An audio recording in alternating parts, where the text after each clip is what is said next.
My sister didn't even wait for the candles.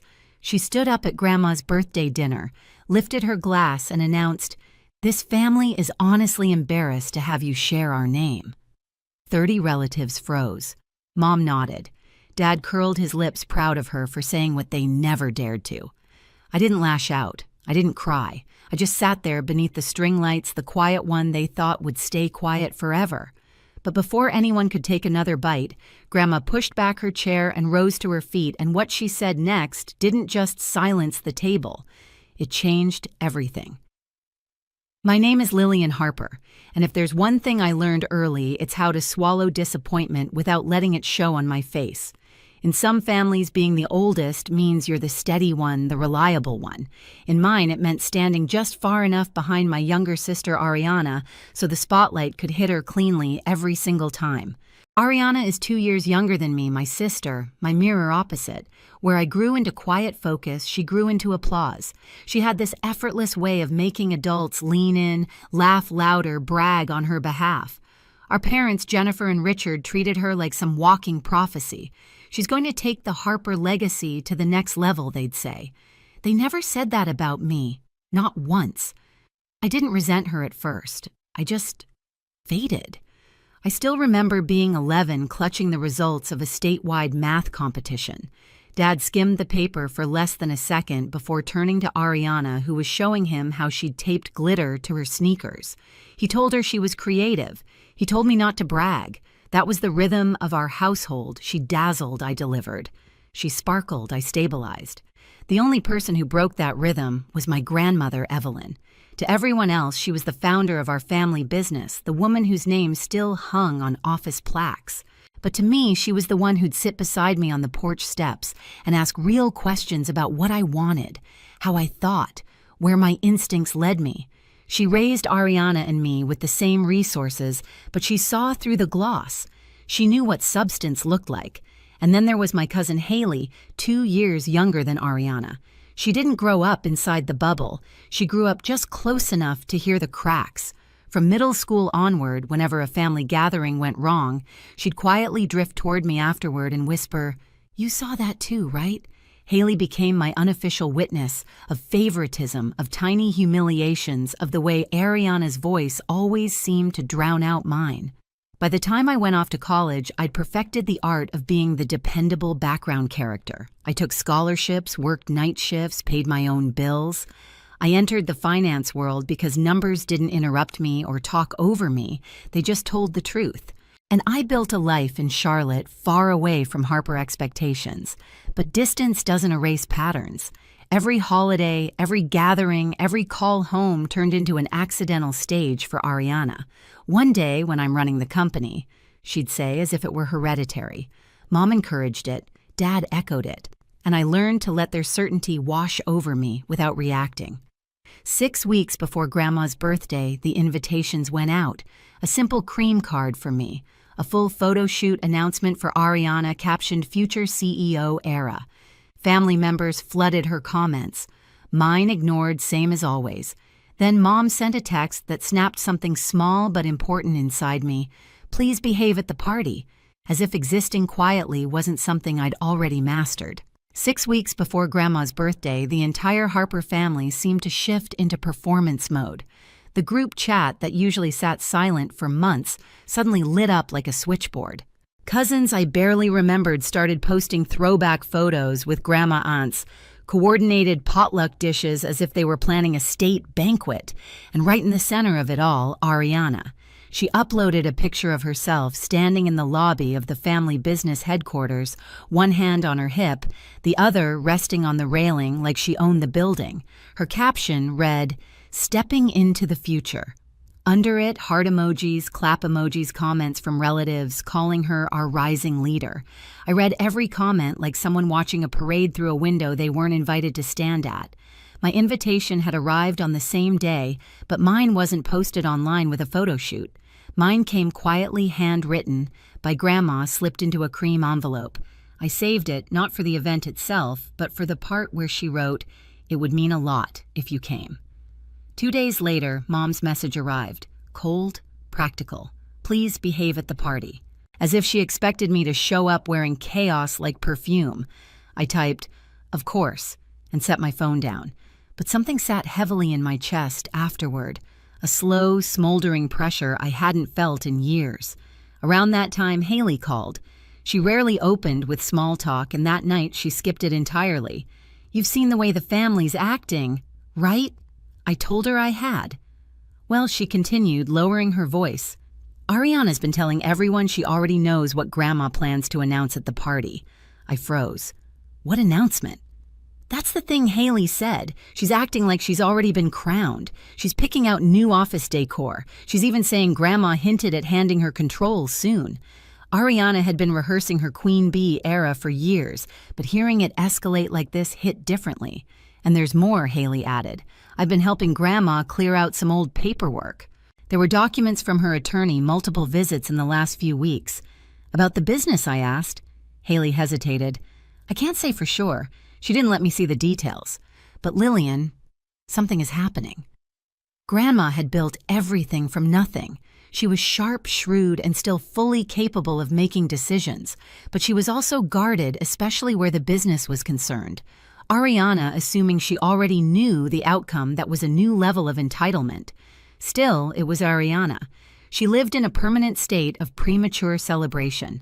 As the party approached, tension built inside me in small, invisible ways, the way relatives asked me if I was doing okay with a tone that suggested they already knew I wouldn't like what was coming. The way Dad mentioned offhandedly, "This birthday will be special," with a proud glance toward Ariana. The way Mom reminded me twice in the same week to look presentable. By the time the day finally arrived, something in my chest felt taut, like a string pulled so tight one more tug might snap it. And as I parked near Grandma's house that evening, watching Ariana pose for photos at the entrance, as if she were hosting the event, that string pulled just a little tighter. By the time I stepped into Grandma Evelyn's backyard that evening, the celebration had already taken on the flavor of a coronation. White lanterns floated above the tables. The smell of grilled vegetables and rosemary chicken drifted through the air. Laughter rose in waves, too loud, too bright, all circling around one person. Ariana, she floated from group to group, greeting relatives with air kisses, tossing her hair, just enough to catch the lights. Every time someone said future legacy or next in line, she beamed like she'd rehearsed the moment. Dad walked 2 steps behind her, proud and easy, while Mom adjusted Ariana's necklace like she was sending her out on stage.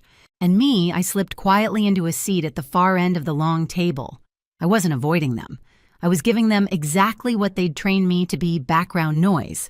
Dinner started with clinks of silverware and soft conversation, the kind that feels polite enough to hide the undercurrent beneath it. I answered questions if someone asked. If they didn't, I let myself fade. It was easier than fighting for a voice no one wanted to hear. When dessert arrived, Grandma's favorite lemon cake, someone dimmed the lights and relatives gathered around to sing. Ariana stood near the head of the table, positioning herself directly beside Grandma, as though she belonged there more than anyone else. The singing ended. The candles flickered. Grandma smiled in the gentle way she always did. And that's when it happened. Ariana lifted her glass. Her smile sharpened into something that glittered cold under the lights. "Before Grandma makes her big announcement tonight," she said, "I just want to say something to the family." My stomach tightened. She turned to me, eyes narrowing with that sweet, polished cruelty she'd perfected over the years. "This family," she said, voice steady and loud enough for every forks and knife to freeze, "is honestly embarrassed to have you share the Harper name." A soft, stunned silence rippled across the table. Mom nodded, not hesitantly, confidently, like she'd been waiting for someone to finally say it out loud. Dad curled his lips into that familiar expression he used whenever he agreed, but didn't want to speak the agreement himself. For a moment, the world narrowed to the clink of ice in nearby glasses, the smell of lemon frosting the burn behind my eyes. I lifted my wine more for something solid to hold than anything else. I didn't respond. I didn't flinch. I just sat there beneath the string lights, letting the humiliation settle into my chest, like a weight I'd carried my whole life. But something inside me shifted, quiet, small but powerful. Not anger, not sadness. Something steadier. Resolve. Because in the seconds after Ariana's words echoed through the backyard, I noticed something no one else seemed to see. Grandma Evelyn, sitting in her wicker chair, had stopped smiling. Her hand rested beside her untouched glass. Her gaze was fixed on Ariana, not with pride, but with an expression I hadn't seen since childhood, a warning. And in that moment, for the first time all evening, I felt the string inside me loosen, not because I was breaking, but because someone else had finally reached their limit first. For a moment, no one moved. The backyard hung in a strange kind of silence, the kind where even the night insects seemed to pause waiting. The candles on Grandma's cake flickered against the soft breeze, and every pair of eyes at the table bounced between me and Ariana, hungry for whatever reaction they assumed I'd finally break into. But I didn't move. I didn't give them the scene they wanted. Instead, the first sound that cut through the air was the slow scrape of wood against stone. Grandma Evelyn pushed back her chair, not abruptly, not shakily, deliberately, like a judge rising to deliver a verdict. She smoothed the blanket across her lap, touched the pearl pendant at her throat, and only then looked toward Ariana. The tension snapped like a taut thread. Ariana blinked, confused for half a second, then flashed a smile, bright, eager, desperate to pretend she still controlled the moment. "Grandma," she said, stepping closer, "I wasn't finished yet. I just thought. Before your announcement." Grandma lifted one hand. Ariana's voice died. The entire table stilled. When Grandma spoke, her voice wasn't loud, but it carried in a way that settled over everyone, firm and unshakable. "Ariana," she said, "sit down." A chorus of startled glances darted across the table. Grandma had never used that tone with Ariana in her entire life.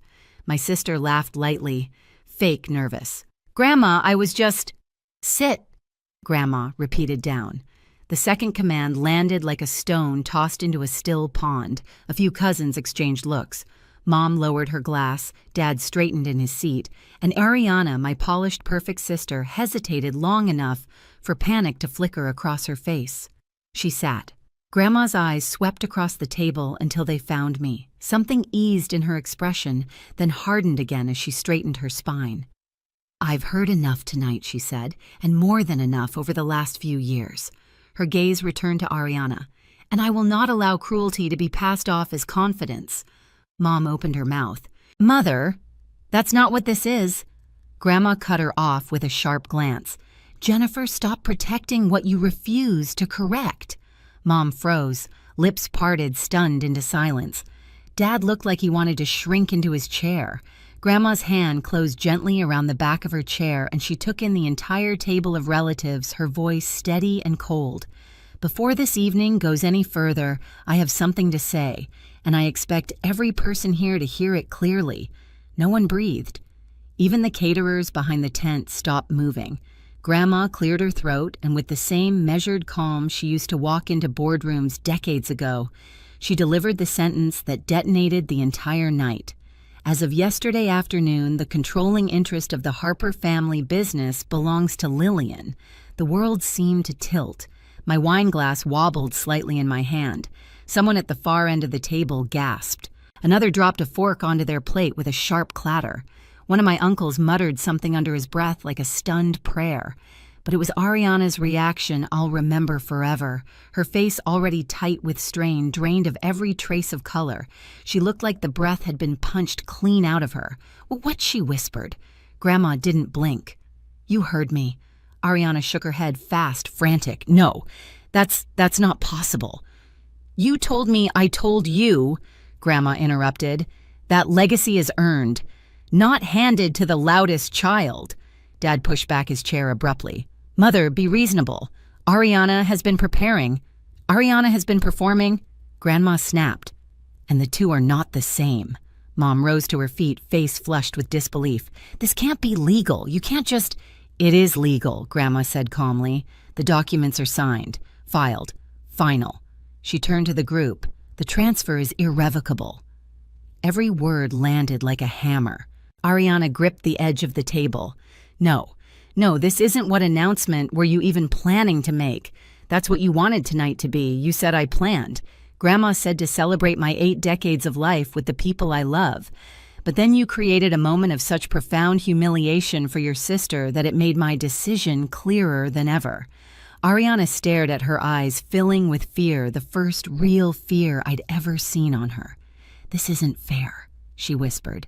"Fair," Grandma repeated, "is not the word I'd use to describe how your sister has been treated for the last 30 years. Haley, sitting across from me, exhaled softly, one of those stunned, shaky exhales that say finally without speaking. Grandma wasn't finished. In addition to the business, she continued, the Raleigh house, the lake house, and the beach condo have also been transferred to Lillian. Mom's jaw dropped. Dad's knuckles turned white on the table edge. Ariana let out a sound halfway between a choke and a cry. "You gave her everything," Ariana demanded, voice climbing in pitch. "Everything." Grandma looked at her without sympathy. "Everything you assumed would be yours because you were treated as untouchable." Ariana pushed to her feet. "I worked for this family. I've put in years. Showing up to take photos is not the same as working."